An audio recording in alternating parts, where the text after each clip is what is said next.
What up, YouTube? Hope you guys are doing well.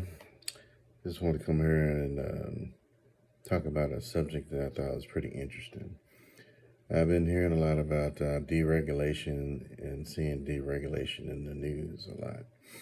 And it's been pretty interesting, but my question is how far are we willing to go with deregulation?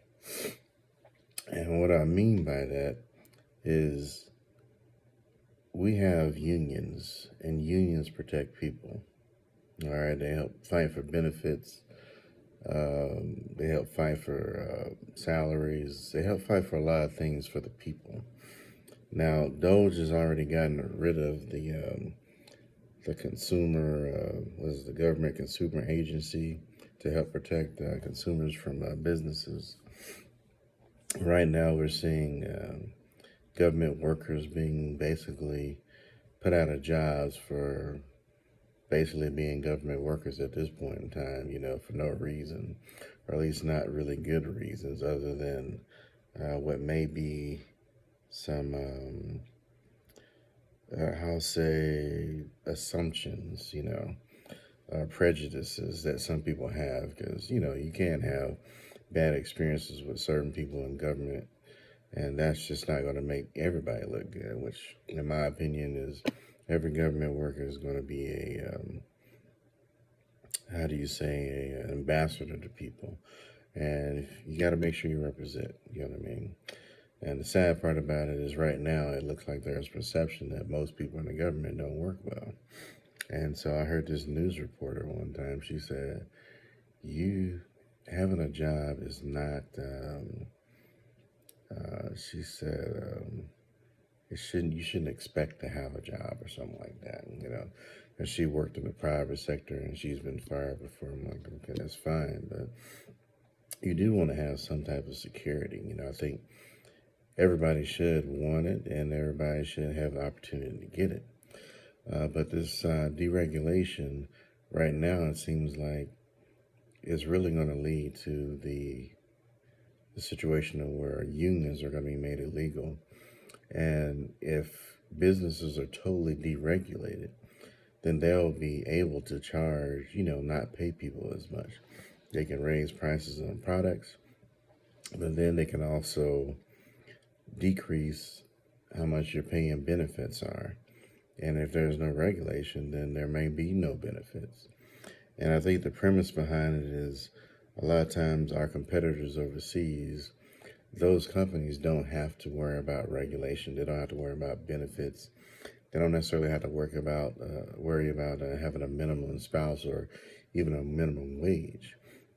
And so that allows them to be more competitive with us and even undercut our businesses to a point to where our business is shut down, which decreases the amount of jobs here. And then it actually probably could lead on to more robotics replacing people. And I think that's probably the primary goal right now, is to eliminate workers, eliminate your right to work. And I won't say that is definitely what their thinking and goal is, but it does seem like it is. With AI coming online, I imagine robotics would probably fit in there if they really push hard enough. And I think the way they're going to push it is because, with humans, you got to deal with human emotions, you got to deal with pay, you got to deal with a lot of things that actually cost companies money, because you got people suing companies for dumb stuff like hot coffee. And so if the goal is to make business easier, more profitable, less restrictive, your workers are going to be your biggest, liability. And so there's a very real possibility that the president's goals, or at least the business goals, is to get rid of all the regulation, which could include their any laws that forces them to actually treat people equally as far as pay, It can also remove any requirements for them to try to make some type of minimum wage payment to people because it's deregulated. The businesses are going to have their power back if that's the case. And from what I understand, the reason why we have a bunch of agencies right now to regulate business is because businesses back in the past, they didn't do things that necessarily helped our people. They can have bad work environments, they can have low pay, they could have no pay. If you go back to the situation where they did the sharecropping, of black people. And so right now, and even looking at the way the government is being done as far as the federal employees, I would not be surprised if they get rid of the unions and the protections that the unions in the government actually provide people. And that should scare you and anybody else that you know in the private sector as well. Because if they can eliminate, workers' rights in the government, they can eliminate unions in the government, then they can do it in the private sector as well. This would just be a staging area and a show of force to where it's showing that businessmen and the elite have more power. They have the power to enslave the common man and the common worker at this point. And if they're in control of laws, they can also wipe out small businesses or anything else. They can do whatever they want to do. Kind of like in the private sector where they're able to buy up residential housing. Businesses buying residential housing, which I think shouldn't be able to be. That's residential. It shouldn't be part of a business. But right now, they're buying up so much of it, I believe they can actually influence rent.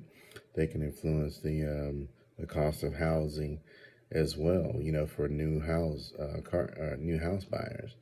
Because if you think about it, a business that's got a bunch of resources, banks behind them, they're going to have a lot more buying potential than the common man, unless we do some type of restriction saying businesses can't buy them.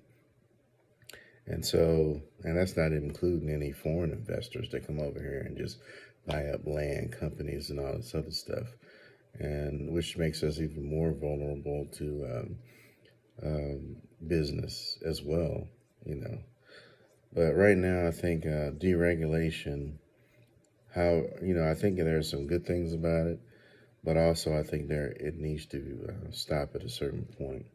And if it doesn't stop at a certain point, I think we as people, as individuals, need to rise up against these businesses and potentially the government to let our voices be heard, through the voting process to make sure we get these people out of office.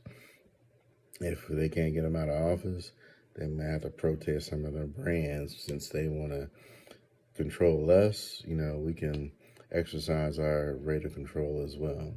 Of course, sometimes you have businesses that kind of have like a corner in the market, so it's going to be a little bit more difficult to influence. But right now, I think we're in a really rough situation in history. And so there might come a point where we may need just to form a party for the common man, common people, and kick the Democrats and the Republicans to the curb because, I don't think everybody is going to agree with one party on everything and any one of the parties. And right now, some of the stuff they do just don't even make sense. All right. Previously, we talked about respect, and this will be basically an extension of that. Is you got to respect your people, you got to respect your country, you got to respect other countries, you got to respect the ecosystem and everybody's, right to have some type of life to live. And it's kind of unfair in a way where you can have some people that have controlled 90% of the wealth while everybody else doesn't. I'm not saying people got to give their money to, the poor people, but the poor people's or everybody else's wages should. I mean, you should have more like a more balanced. I guess you could say a more balanced distribution, where 50%. If you got the high 1% making 50% of the wealth, or yeah, basically they got 50% of the wealth, then everybody the other side should be 50 down. All right, it shouldn't be 10% of the people in the upper class. They own 90% of all the wealth of America. I think that's just horrible. It should be a little bit more balanced. And but that's pretty much what was on my mind. Because I think right now deregulation is showing a bad precedence and potentially a bad path toward businesses becoming slave masters of everybody else.